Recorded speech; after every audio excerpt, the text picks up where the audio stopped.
Banda de contrapuntonews.com, qué chido que están con nosotros en esta serie de entrevistas que estamos realizando con diferentes candidatos. En esta ocasión tenemos a Roberto Saucedo Pimentel, el IC Roberto Saucedo Pimentel, candidato del Partido Verde Ecologista de México para Guanajuato Capital. ¿Cómo estás, Vic? Muchísimas gracias por la invitación, Paco, y agradecido y aquí de compartir con tu audiencia. Bueno, son dos secciones que hemos tratado con todos ustedes, amigos contrapunteros, que tiene que ver con el tema de conocer al candidato y sus propuestas. Vayamos a conocerte. ¿Dónde naciste, Lick? ¿Y cómo llegas a Cuébano? Nací en el barrio del Cuecillo, de aquí de León. Sí, mi barrio. Estuve viviendo 2 periodos en Guanajuato Capital. Estudié la carrera de licenciado en Derecho del 91 al 96. Y allá radiqué. Y luego, pues viví también en San Miguel leyendo un tiempo, ya en el trabajo. Y desde el 2003 radico en Guanajuato Capital. Desde el 2003. Es decir, acumulado, tengo más de 23 años viviendo en Guanajuato. Allá están mis hijos, soy padre de familia. Y pues ya hice mi vida en Guanajuato. Entonces ya me considero capitalino. Cuevanense, por supuesto. Cuevanense. Oye, todo el mundo te conocimos por la combatividad que tienes en el tema del activismo, por diferentes causas. Sí. Tus investigaciones han calado hondo, han pisado callos importantes en el tema político en el estado de Guanajuato. ¿Por qué no nos platicas acerca de estas batallas, Lick? Las que más recuerdas y las que te han dejado de alguna manera una marca muy, muy importante en tu carrera como abogado, por supuesto, pero también como activista. Sí, comenzamos quizás a lo mejor un poco accidentado en el tema del activismo en 2011, cuando se desató el escándalo de posibles malos manejos en el DIF estatal. En ese entonces gobernaba Juan Manuel Oliva, gobernador, y lo que veíamos en las noticias era una indignación social, pero nadie pasaba a la acción. Entonces, en esa ocasión quizá hablé de más y dije, ¿por qué no denunciamos penalmente al gobernador? Y que me agarran la palabra. Y ahí empezó todo, ahí empezó todo. Es normal al principio, pues, con mucho miedo, amenazas veladas de la autoridad, pero ya ha pasado más de una década. Y bueno, lo que me di cuenta es que el ciudadano sí puede hacer mucho si se pone las pilas. Nada más hay que atreverse. Quitarse un poquito el miedo. Siempre hay el miedo al gobernante. Y esa fue una de las investigaciones. Denunciamos, creo que provocó por lo menos una reflexión a nivel político. La fiscalía, como siempre, pues está controlada por el Poder Ejecutivo. Y no entraron al fondo aduciendo que el único que podía querellarse era el propio gobierno. Porque si había malos manejos era recurso público. Pero no hay problema, continuamos. Otro caso emblemático, una vez que Bárbara Botello, siendo alcaldesa, se fue a Las Vegas en un avión particular de un empresario, pero se fue acompañada de una de las integrantes del Comité Anticorrupción, y lo negó. Entonces, a través de acceso a la información, descubrimos que iba de pasajera esta señora. Entonces, los políticos y siempre hay sus verdades a medias, ¿no? Es correcto. Y bueno, también en el tema de Juan Manuel Oliva descubrimos el gasto que se había hecho en comunicación social durante todo su sexenio. No olvidemos que él se quería candidatear para ser presidente del país. Entonces le invirtió muchísimo dinero. Obviamente no a todos los medios les llegó, les llegó a ciertos medios, pero estamos hablando de más de 2,000 millones en todo su sexenio. Una locura de dinero, por supuesto. Y esos son algunos de los grandes logros que hemos tenido, pero hemos seguido, ya ha habido logros más pequeños. Claro, luego has tenido una relación muy cercana con los medios de comunicación, eso hay que decirlo. Y de alguna manera ahí empezaron a fluir algunos casos que conocíamos como medios de comunicación, que tú conocías en base a tu trabajo, y me parece que se hizo una buena sinergia. Seguiste pues precisamente con todos estos temas, y nosotros te reconocemos precisamente por ello, un gran activista, un abogado metido en lo suyo, pero también empezó a causar revuelo el enfrentamiento que comenzaste a tener con el ahora candidato de Morena a la alcaldía de Guanajuato, y en este caso pues tu contendiente por el cargo, con Jorge Rodríguez Medrano, que eso de alguna manera también te puso dentro de la mira pública. ¿Por qué no nos cuentas un poco sobre estos roces, cómo iniciaron, para entonces sí abordar lo que en estos momentos se está viviendo? Mira, el tema de Jorge se da porque yo tuve un conflicto en el 2017 y 2018 por la custodia de mis hijos. Es un tema privado. Y bueno, él utilizando su televisora y la amistad que tenía con la mamá de mis hijos, me expuso mediáticamente. ¿Lo recuerdo? Sí. Sí, señaló que yo estaba loco, que era golpeador, que había secuestrado a mis hijos. Y no lo hizo una vez, lo hizo 6, en el lapso de 1 mes y medio. Yo no era una persona con proyección pública para que me expusiera de esa forma. Sí. Entonces, él está acostumbrado a abusar de sus cámaras. Lo ha hecho con mucha gente. Incluidos periodistas, por supuesto. Ha atacado periodistas, es decir, ha atacado a quien se le para enfrente sin tener un freno.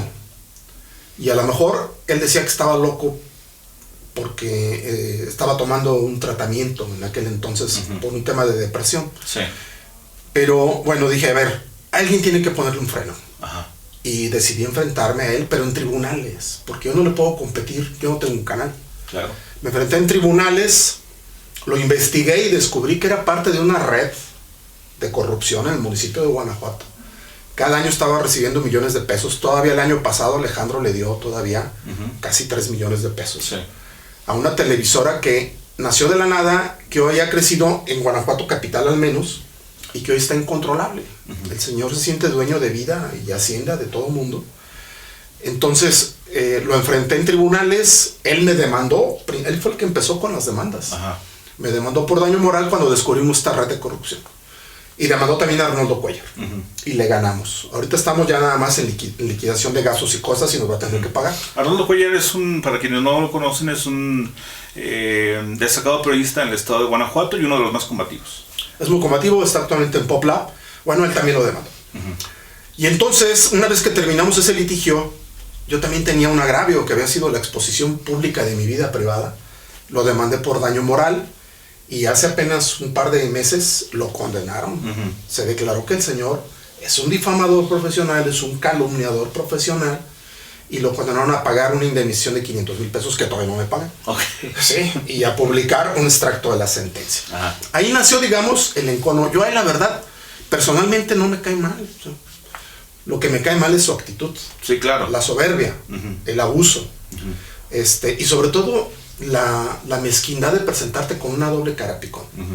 A ver, si yo digo que soy, porque lo ha mencionado, si soy creyente de Dios y etcétera, etcétera, pues tengo que tener congruencia, ¿no? Tengo que tener congruencia en mi vida con lo que hago. Y pues descubrimos que el Señor le gusta el dinero. Ok. Y lo obtiene no siempre de buenas formas. El asunto siguió creciendo y luego vino el tema de los hijos no reconocidos. Así es. Ese litigio él trata de meritarlo diciendo que justo cuando él quiere ser candidato surge ese pleito. No es cierto, ese pleito tiene desde enero del 2022. Sí, sí. Un padre responsable, tú eres padre de familia, Picón. Un padre responsable no deja a sus hijos abandonados. Un padre responsable responde de inmediato. Entonces, si desde 2022 estaba la demanda, Jorge se pudo haber quitado ese problema bien sencillo. Lo reconozco. Y llegó un convenio y les pago sus alimentos. Claro. Y tan. Pero lo dejó crecer. Y el día de hoy tenemos un litigio que está creciendo. Tiene una audiencia, Jorge, en próximos días, donde va a ser declarado. Es decir, se le va a interrogar frente a un juez familiar. Y yo digo, ¿qué necesidad? ¿Sí? Sí, claro. Entonces, él lo hizo crecer. Y todavía, algo que es todavía incongruente, ya declaró un juez familiar que él es el presunto padre. Es decir, hay una presunción legal de que es el padre de los menores, porque no asistió a la primera audiencia para tomarle la muestra de ADN. Entonces, ahora nada más falta desahogar un interrogatorio a él y después vendrá la sentencia.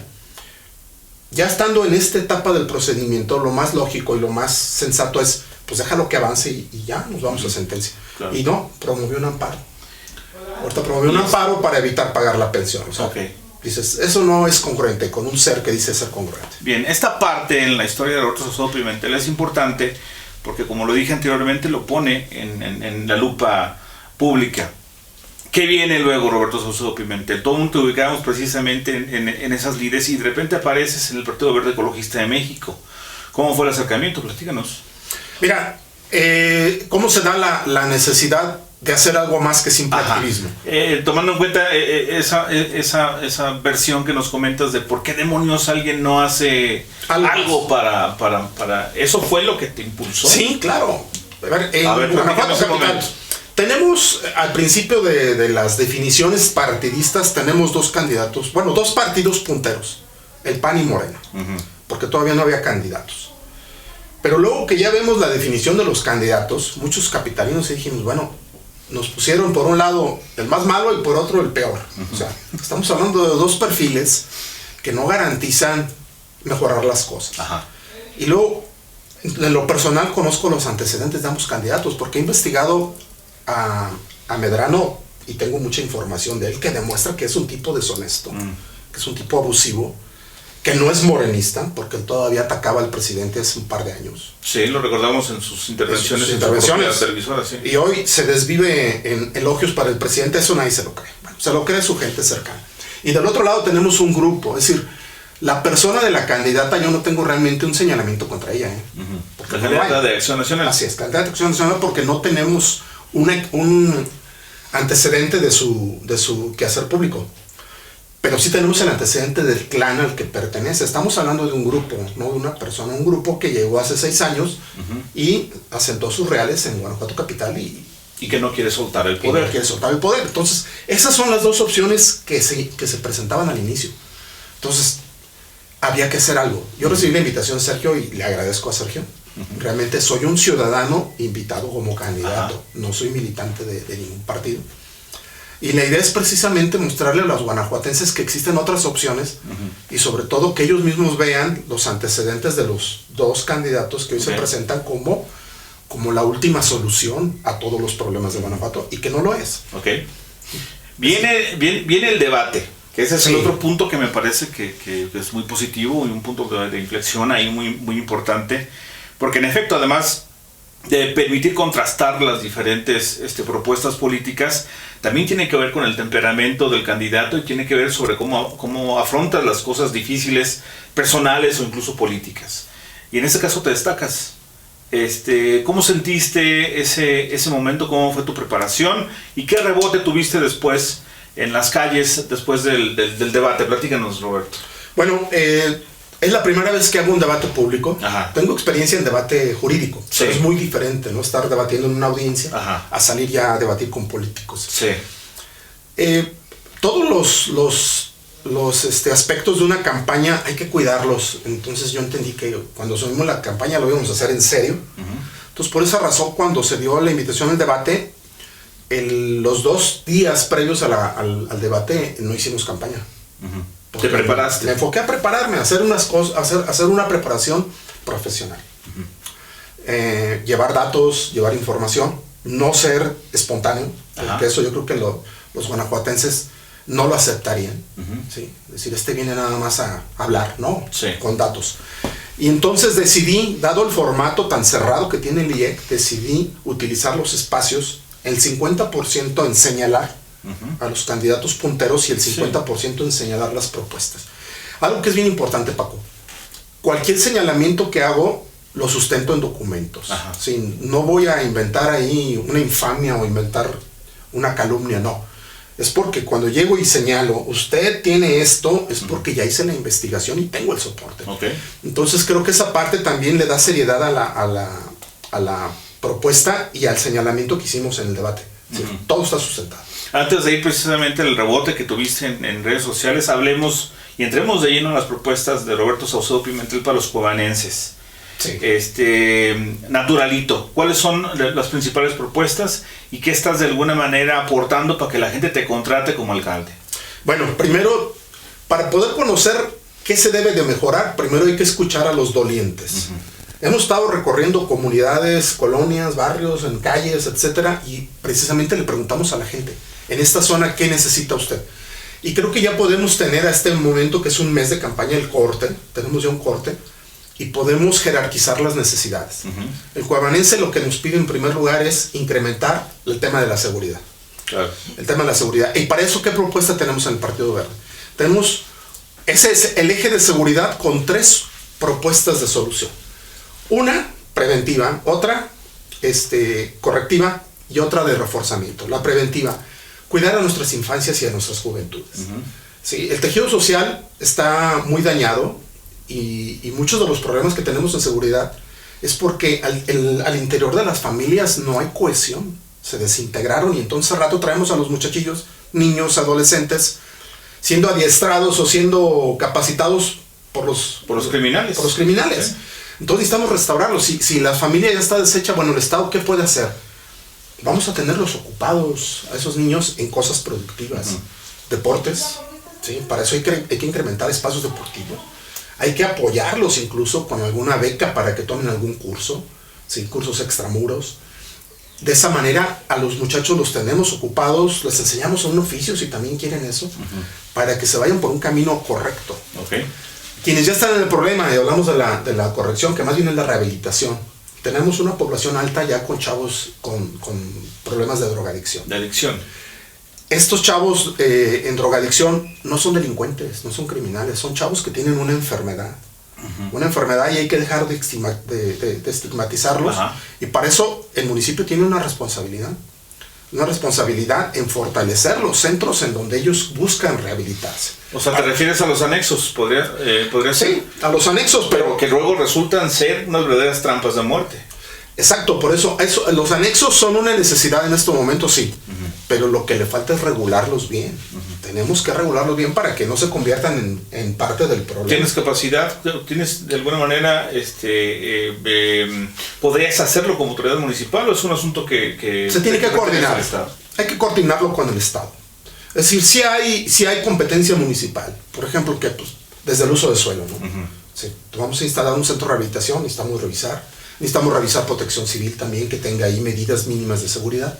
Es decir, ese es el ámbito municipal. Okay. El Estado pues tiene que coadyuvar con recursos y también con regular el aspecto. Y entrarle de lleno, bien. Esa es una parte. Y el tema, el tercer elemento de esta propuesta de seguridad se da precisamente en fortalecer a nuestros policías. Claro.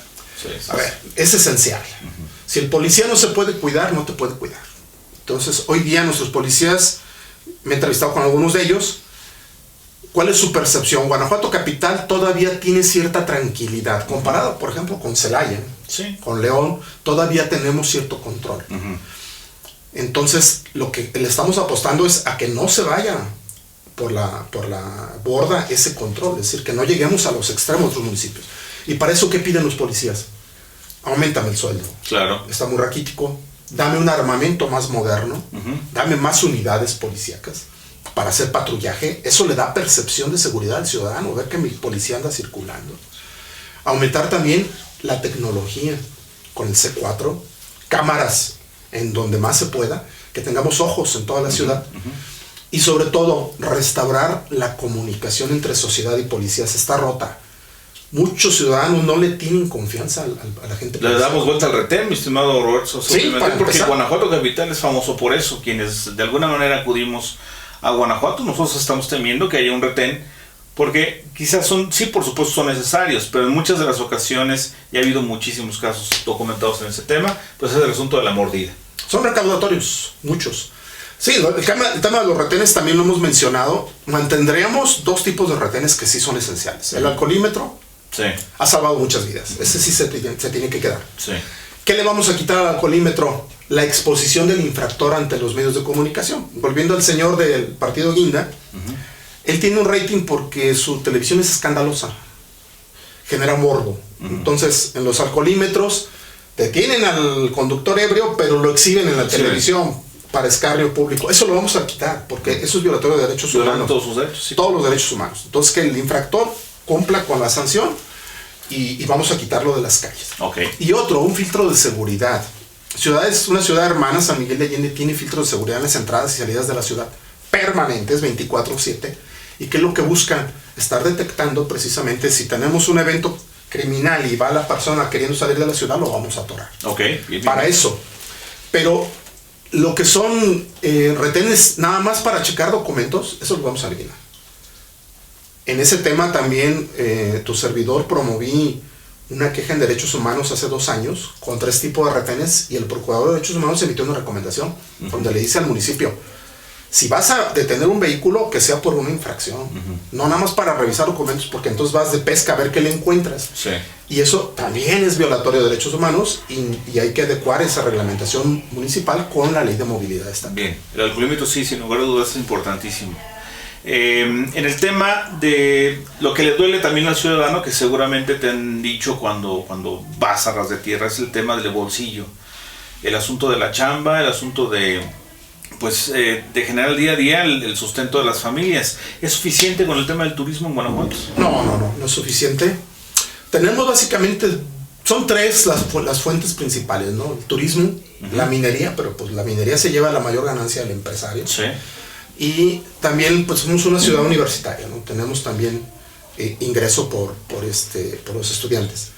Pero, ¿qué le falta a Guanajuato? Se ha hecho ya un estudio en INEGI, tenemos estadísticas. Un visitante en Guanajuato en promedio se queda 1.02 días cuando acude a visitar Guanajuato. Entonces, tenemos un turismo que llega, está 2-3 horas y se regresa a su casa. Entonces, no ocupa un cuarto de hotel, por ejemplo. Así es. Necesitamos incentivar al turista que se quede, a que se quede más días. Y para eso necesitamos fortalecer las opciones turísticas también. Y no todo apostarle al turismo. Tenemos cerca a una ciudad industrial, que es Silao. Entonces, no descartemos. Hay un solo proyecto, no he encontrado en dónde se está desarrollando de un parque industrial en Guanajuato, debe ser en la periferia. Sí. Pero tenemos a una ciudad que tenía una vocación totalmente agrícola, que era Silao, y ahora es una ciudad industrial muy importante. Entonces, nos estamos quedando atrás en ese aspecto. En el tema también de lo que es la industria, lo que es el turismo, en el tema de la oferta educativa. La Universidad de Guanajuato pues es una universidad muy prestigiada. ¿Qué es lo que necesitamos también tomar en cuenta? Que ya tenemos otras universidades, entonces podemos potenciar, además de lo que tenemos en la Universidad de Guanajuato, potenciar la vocación universitaria de esta ciudad, pero en un tema macro, educativo. En un clúster educativo. Tenemos muchas universidades, pero no las tenemos aglutinadas, ¿no? Entonces, yo creo que hay opciones. ¿Qué otro aspecto importante de tu campaña? El agua, me lo piden también como una opción. Agua y transporte público. En el agua no tenemos tandeos todavía como en León. Eso hay que... miren que se le sufre con el tema del tandeo. Sí, bueno, allá todavía no los conocemos, pero no tardamos en tener la necesidad. ¿Qué es lo que ofrecen otras opciones políticas? Perforar pozos profundos. Sí va a solucionar el tema de abasto en el corto y mediano plazo, pero a largo plazo no es la solución porque los pozos también se agotan. Los expertos, porque eso lo hemos revisado junto con, aquí hay expertos en el partido y también por fuera, hay que hacer una solución mixta. Necesitamos vasos captadores de agua, el pozo también es una solución, pero tienen que haber de los dos. Y en Guanajuato nuestras presas están asolvadas, ya no tienen capacidad. Y tenemos un proyecto a medias, Paco, que está medio politizado, el tema de la presa de la Tranquilidad. Sí, claro. Que es un desperdicio de recursos públicos. Se compraron 23 hectáreas, son propiedad municipal, se cuenta con los permisos para empezar a llenarla de agua. Se tienen ya una obra de construcción, que son las obras de desvío, para sacar el agua que cuando se llenara de más. Pero desde el 2019 no se le mete un solo peso, y no le quieren meter un solo peso. Faltan cientos de millones de pesos para terminarla, sí, pero la pregunta es, ¿y vamos a dejar esa inversión ahí tirada? Porque entonces ya es un daño al erario y alguien lo cometió. Sí. Y segundo, si los expertos nos dicen que necesitamos vasos captadores, ese es un vaso captador y tendría una capacidad enorme. La pregunta es, ¿dónde vamos a conseguir el recurso? Bueno, hay organismos internacionales que están combatiendo precisamente el cambio climático. Hay muchos. Si les presentas un proyecto viable, ellos también nos pueden dar recursos. ¿Por qué no estás pensando de punto en el gobierno federal? El gobierno federal actualmente tiene a todos los municipios muy castigados. Es decir, sí, efectivamente hay que aportarle tanto recurso municipal, recurso estatal, recurso federal, pero tampoco cerrémonos a buscar un recurso internacional.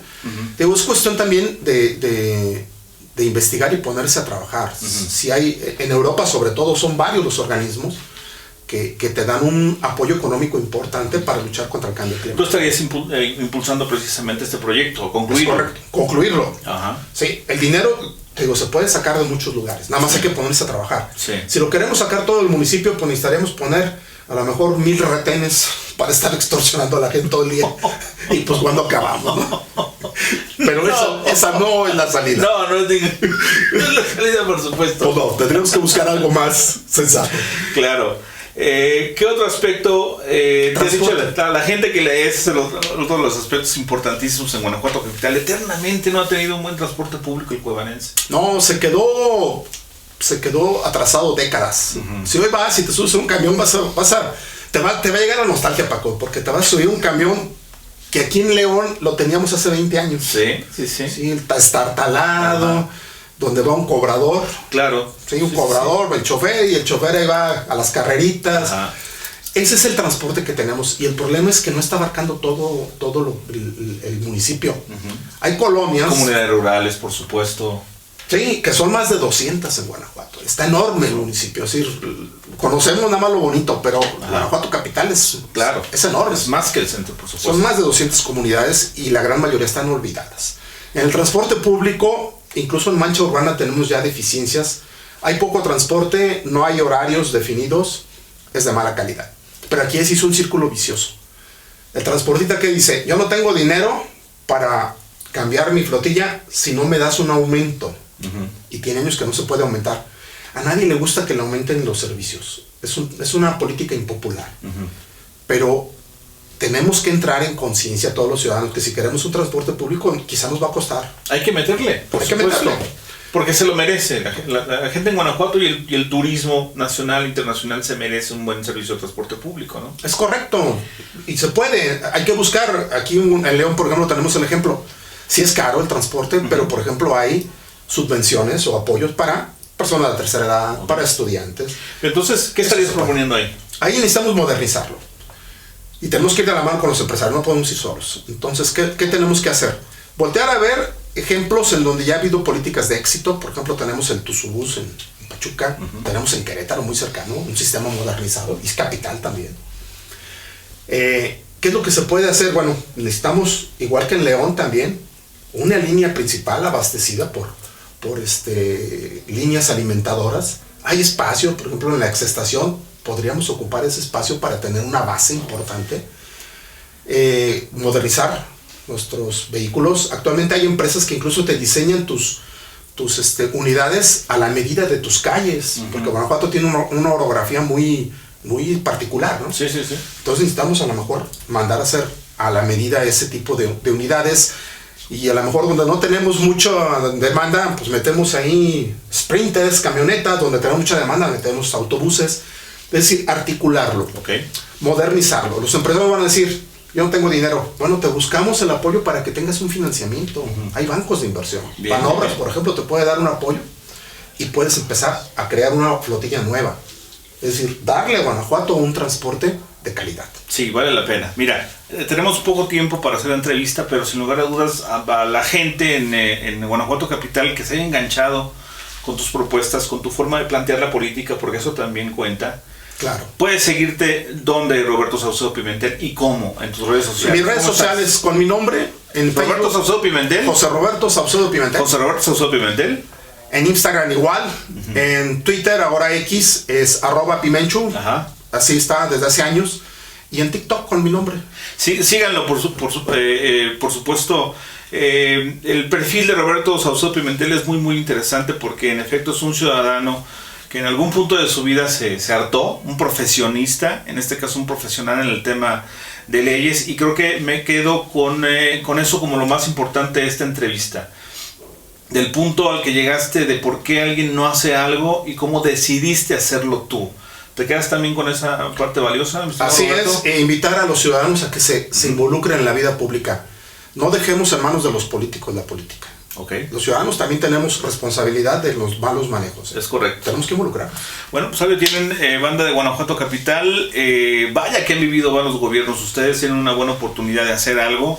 El próximo 2 de junio salgan a votar, no importa por quién. Si les late la propuesta de Roberto, adelante. Si les late la propuesta de algún otro candidato o candidata, pues háganlo, porque también hay perfiles interesantes en ese tema. Pero salgan a votar, ¿cierto, Roberto? Así es, esa es la invitación. Muchísimas gracias, y nosotros seguimos adelante con más información sobre este proceso electoral 2024 en Contrapunto News. Muchas gracias.